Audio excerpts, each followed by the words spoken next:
The laughter echoed from deep within the coral ridges, a sound that would haunt Marine Private First Class Eugene Sledge for the rest of his life.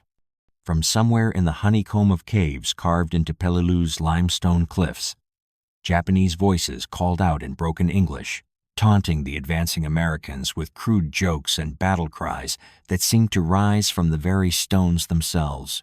The transformation of Pacific warfare was about to unfold in the most brutal terms imaginable. A technological revolution that would turn impregnable fortresses into crematoriums and confident defenders into screaming victims of their own. Tactical miscalculations. September 15, 1944.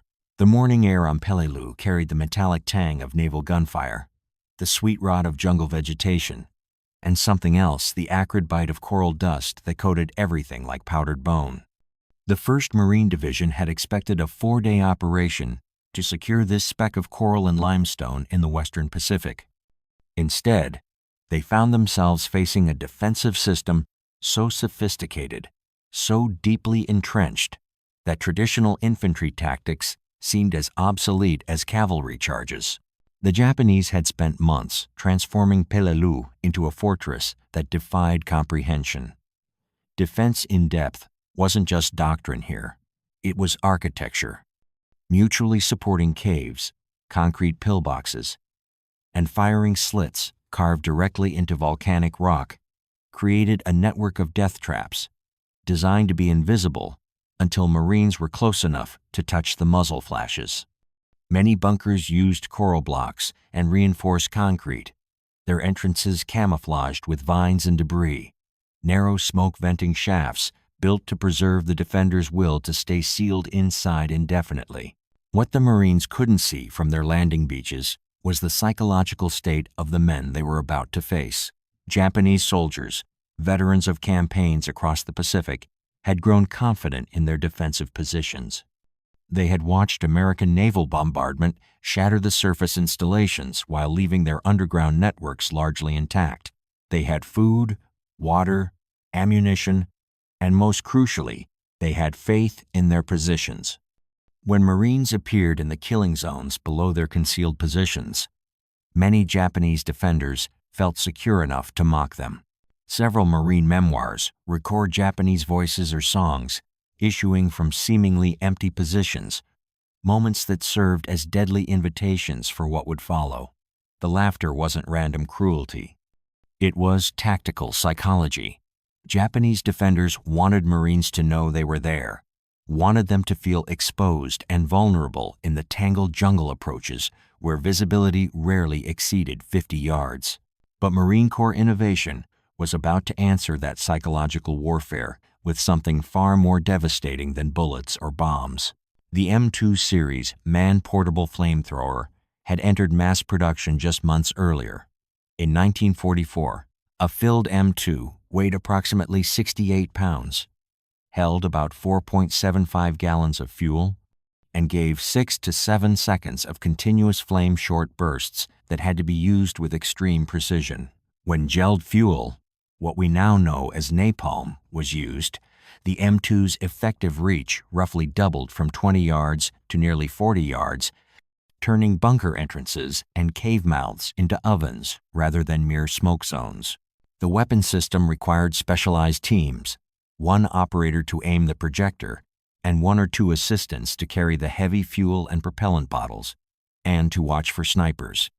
The loss of an assistant could render the entire weapon useless. More critically, flamethrower crews became priority targets for Japanese snipers and grenadiers the moment they appeared on any ridgeline. Marines wrote that a flamethrower operator's silhouette made him a magnet the instant he stood up. From the diary of Marine Private Robert Leckie, 1st Division, the flame teams moved up the ridge like men carrying lightning, every step deliberate, every movement calculated. The weight of those tanks made them slow, vulnerable.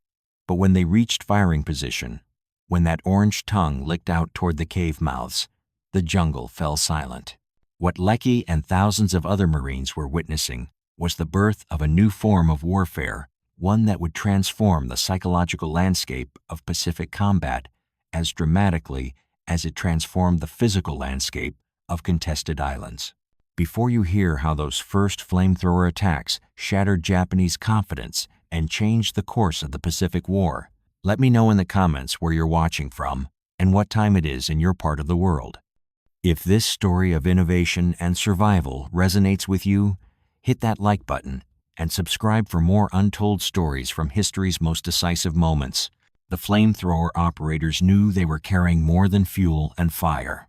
They were carrying a weapon that could reach into places where grenades couldn't roll, where bullets couldn't penetrate, where even the most determined defenders would be forced to make an impossible choice: burn alive or abandon positions they had sworn to hold to the death. As Marine assault formations adapted their tactics around these new weapons, riflemen learned to hug tree trunks and move in flanking patterns to protect the flamethrower operator, while demolition teams followed behind to seal entrances and clear the dead. The noise environment before an assault became layered: distant naval guns thumping, close mortars cracking, the rasp of radio static, the crunch of jungle underfoot. And then, cutting through all of that, came a sound that no one who heard it would ever forget: the harsh roar of a flamethrower jet, accompanied by something else entirely: the silence that followed the laughter. But the real horror was just beginning. What happened when those first gouts of napalm reached the carefully constructed Japanese positions would shatter more than defensive lines. It would shatter the fundamental assumptions about how this war would be fought. The first burst lasted exactly 2.3 seconds, but Staff Sergeant William Morrison would measure its impact for the rest of his life. As the orange cone of superheated fuel arced toward the cave mouth that had been spitting bullets at his squad for 3 hours, something shifted in the very nature of Pacific warfare. This wasn't just another tactical innovation. This was the moment when technology crossed the threshold from suppression to psychological annihilation, transforming confident defenders into victims of their own fortress mentality. September 17th, 1944. Peleliu's central ridges. The jungle air hung thick with humidity that exceeded 80%, day temperatures climbing toward the high 80s and low 90s Fahrenheit, turning canvas shelters and foxholes into ovens even before the flamethrowers added their artificial heat. Dense vine tangles, waist-high ferns, and strangler fig roots created perfect concealment for Japanese pillboxes while limiting Marine visibility to less than 50 yards in most directions. Morrison's flamethrower team had spent the previous night listening to Japanese voices drifting from concealed positions, sometimes singing, sometimes calling out coordinates to mortars, sometimes just talking among themselves, with the casual confidence of men who felt safe. The Marines had tried everything conventional. Rifle grenades bounced off, reinforced openings, mortar rounds exploded uselessly against coral overhangs, and direct rifle fire disappeared into cave mouths without apparent effect. When gelled napalm fuel hit the first bunker entrance, the physics of confined space combustion took over with terrible efficiency.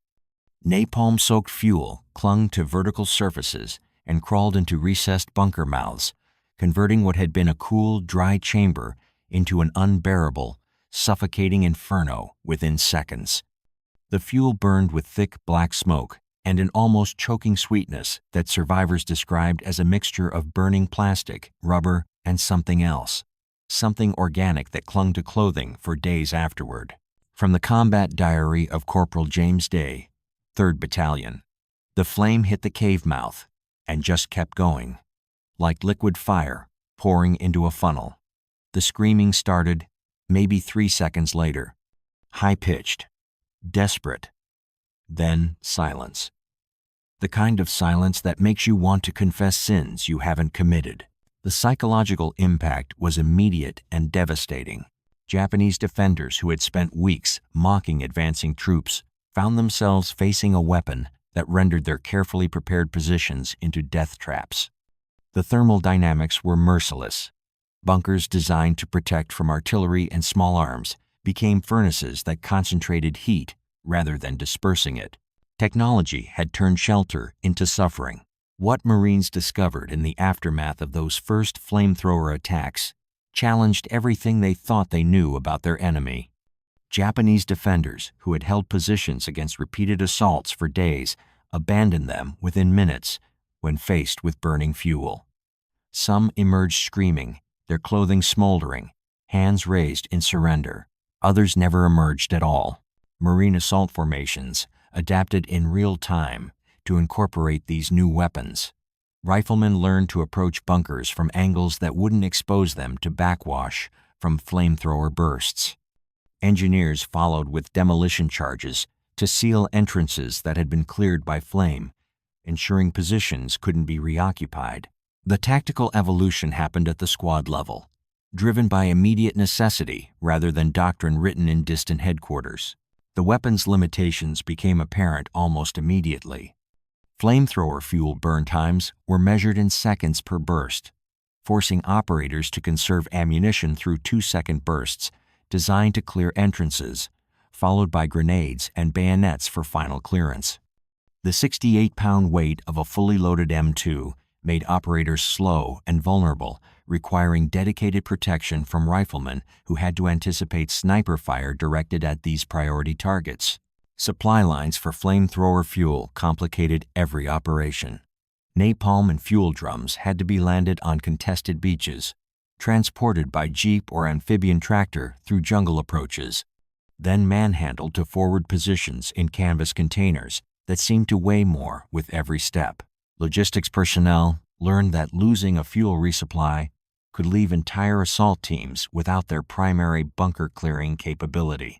The sensory experience of flamethrower warfare created its own form of combat trauma. The bright orange cone reflected off wet leaves and water droplets, creating light that Marines described as almost too hot to look at, and as turning green jungle foliage into quick-fading embers. The sound signature was equally distinct, the harsh roar of pressurized fuel cutting through the layered noise environment of artillery, small arms, and radio static. Japanese tactical adaptation began within days of the first flamethrower encounters. Bunker designers started incorporating multiple entrances, ventilation shafts, and escape tunnels that would allow defenders to retreat from positions under flame attack rather than dying in place. Some positions were abandoned entirely in favor of spider holes and camouflaged fighting positions that couldn't be effectively targeted by area weapons. But adaptation worked both ways. Marine flamethrower crews began rigging improvised shields from sandbags and corrugated metal to approach bunker mouths more safely. White phosphorus smoke rounds were coordinated with flame attacks. The phosphorus drove defenders to move, while the flame cleared positions, and the smoke masked advancing teams from sniper fire.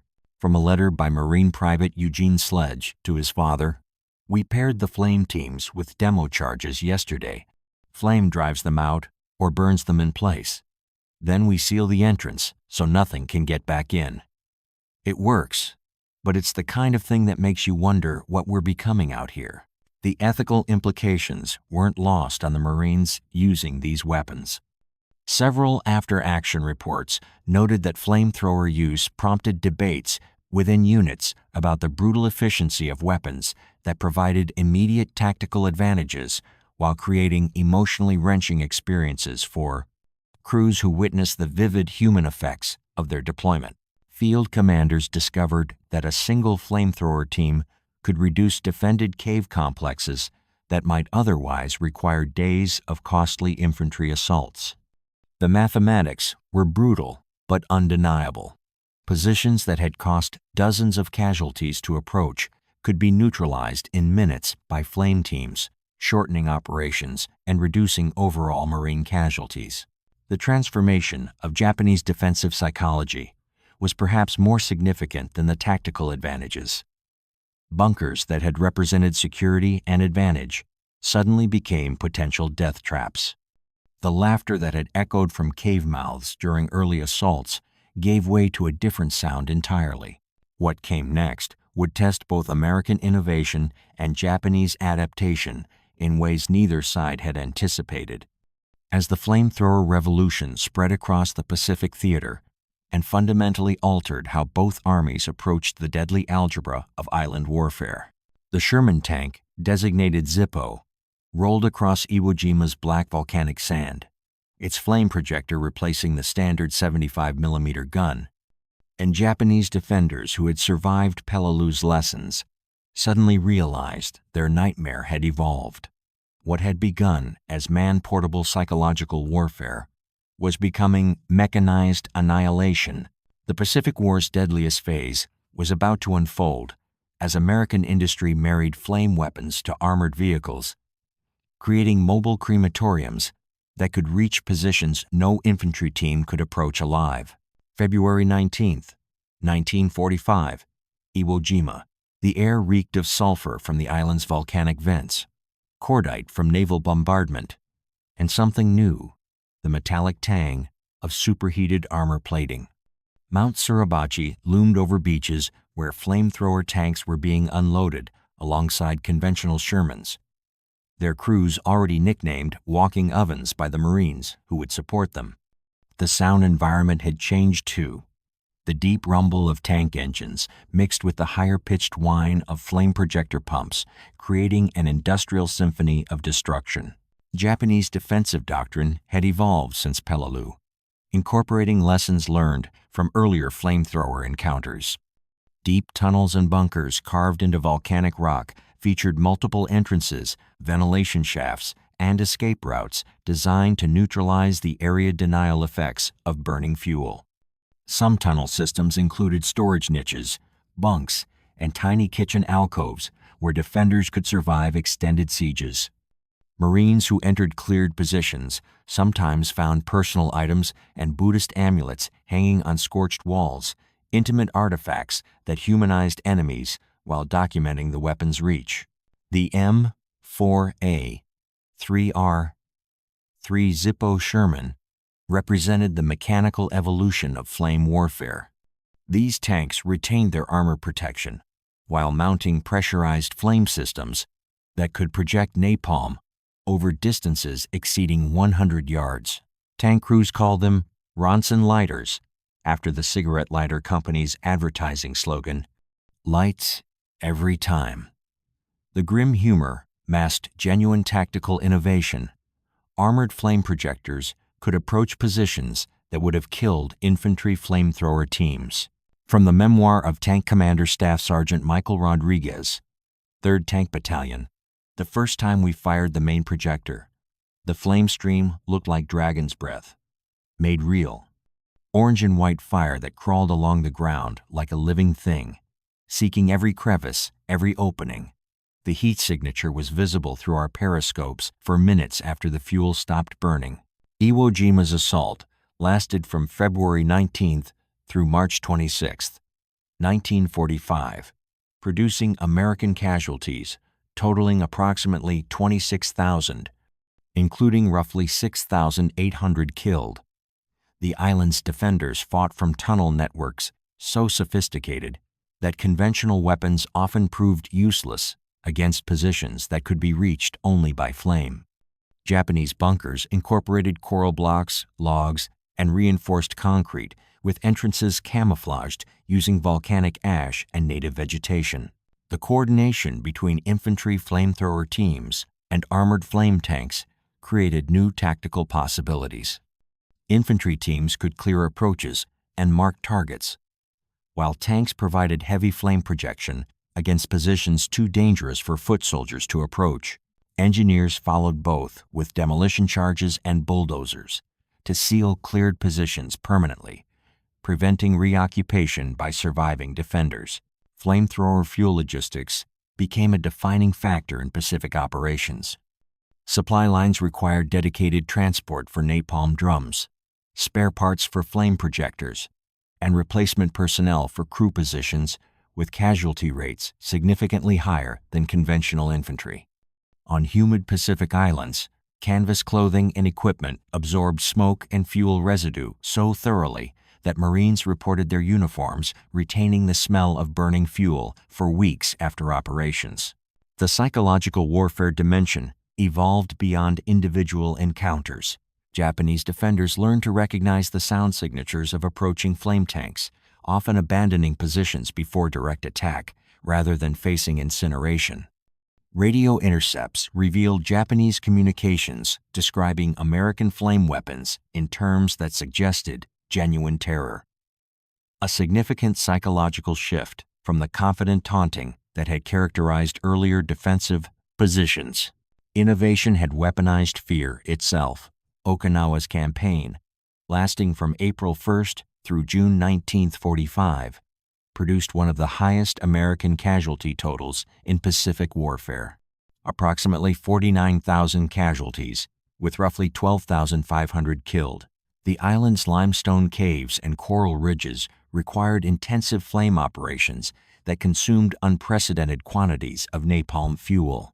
Flamethrower tanks worked in coordination with white phosphorus artillery and demolition teams to clear defensive networks that extended for miles underground. The tactical refinements developed during these operations established doctrinal principles that would influence military thinking for decades.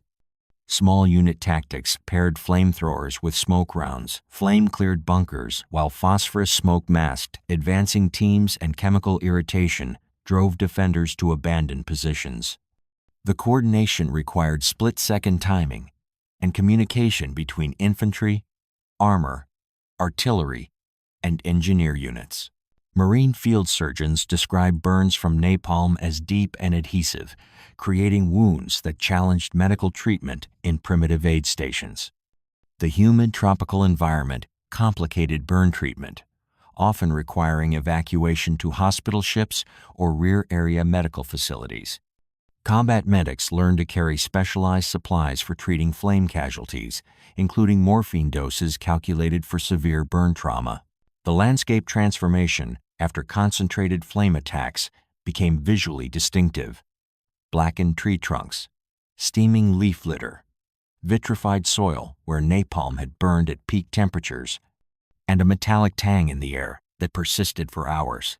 On islands with porous coral or volcanic rock, fuel could sink into fissures and continue smoldering for extended periods, complicating later clearance and recovery operations. Personal effects recovered from flame-cleared bunkers provided insight into Japanese defensive psychology. Bone-handled knives, letters to families, rice bowls, prayer beads, and occasionally small lacquered kimonos, intimate items that humanized the enemy for exhausted Marines while documenting the personal cost of technological warfare. From a letter by Marine Corporal Eugene Sledge, "After the flame tanks finished with a cave system, we'd find things that made you remember. These were somebody's sons and brothers. Personal altars, family photographs, letters folded inside cigarette tins. The efficiency was necessary, but the humanity of it never got easier." The weapon's effectiveness created ethical debates within American units and among field commanders. Flamethrowers provided immediate tactical advantages while creating emotionally wrenching experiences for crews who witnessed the direct human effects. Several Marine units reported increased requests for combat stress relief among flamethrower operators, despite their crucial role in reducing overall casualties through rapid position clearance. Field forensics after flame attacks produced unique battlefield evidence. Blackened human remains, melted equipment webbing, and burned paper that helped investigators identify enemy units and defensive positions in post-action reports. These grim details became part of intelligence assessments that guided future operations and tactical development. Japanese tactical adaptation continued throughout 1945, with defensive positions incorporating flame-resistant features and escape routes designed specifically to counter American fire weapons. However, the industrial capacity that produced flame tanks faster than defenders could adapt to them was beginning to tell a larger story about the war's inevitable conclusion. What started as individual psychological encounters between Marines and entrenched defenders had evolved into systematic technological dominance that would reshape how both sides understood modern warfare. But the final chapter of this transformation would reveal consequences that extended far beyond tactical innovation, touching the very nature of victory and defeat in the Pacific theater. The war ended with a different kind of fire, but for the Marines, who had carried flamethrowers through the coral ridges and volcanic caves of the Pacific. Victory carried the permanent scent of burning fuel and the echo of voices that had stopped laughing. August 15th, 1945 brought surrender, but it couldn't erase what innovation had written across the landscape of modern warfare. This wasn't just the end of a conflict. It was the closing chapter of a technological revolution that had transformed both the weapons of war and the men who wielded them, leaving scars that would influence military doctrine and haunt individual consciousness for generations to come. The numbers told part of the story. By war's end, American forces had deployed over 5,000 man-portable flamethrowers and hundreds of flame tanks across Pacific operations. Casualty statistics revealed the weapon's tactical effectiveness. Positions that might have required days of costly infantry assaults were neutralized in minutes, reducing overall Marine casualties while achieving complete tactical objectives. After-action reports documented that single flamethrower teams could clear defended cave complexes that had withstood weeks of conventional artillery and small arms attacks. But statistics couldn't capture the psychological transformation that had occurred on both sides of these encounters. Marine Corps training manuals, published in 1946, incorporated lessons learned from flame operations, establishing doctrinal principles that paired flamethrowers with demolition charges, white phosphorus smoke, and coordinated infantry movements. Small unit tactics had evolved from improvised necessity into standardized procedure, creating a new category of specialized warfare that would influence military thinking through subsequent conflicts. From the post-war memoir of Staff Sergeant Eugene Sledge, 1st Marine Division, we learned to use flame like surgeons use scalpels, precisely, efficiently, without waste. But surgeons save lives. We learned to take them so completely that nothing remained but silence and ash. The efficiency became routine. The moral weight never did. Japanese defensive innovations had evolved in response to flame weapons, incorporating escape routes, ventilation systems, and flame-resistant construction techniques. Post-war analysis of captured defensive positions revealed sophisticated engineering designed specifically to counter American fire weapons. However, the industrial capacity that produced flame systems faster than defenders could adapt to them had demonstrated a fundamental strategic principle. Technological superiority combined with industrial scale could overcome tactical adaptation. The personal cost of flame warfare became apparent during post-war medical assessments. Flamethrower operators showed higher rates of what military psychiatrists then called combat fatigue, but would later recognize as post-traumatic stress disorder. The direct visual and sensory experience of using flame weapons created psychological trauma distinct from other combat roles, requiring specialized counseling approaches that military medicine was only beginning to understand. Innovation had changed both victory and trauma. Many Pacific battlefields remained marked by flame operations decades after the war's end. Coral and volcanic rock showed permanent discoloration where napalm had burned at peak temperatures. Metal debris from flamethrower fuel tanks could be found rusting in jungle clearings throughout the 1950s and 60s. Some areas retained an oily residue that produced distinctive odors during seasonal weather changes, creating olfactory landmarks that reminded visitors of the intensity of combat that had occurred there. Marine units that had specialized in flame operations faced unique challenges during post-war demobilization. Veterans reported difficulty adjusting to civilian life, not because of general combat trauma, but because of specific sensory triggers related to burning fuel, mechanical sounds, or enclosed spaces that reminded them of cleared bunkers. Veterans Administration counselors learned to recognize flame operator trauma as a distinct category requiring specialized treatment approaches.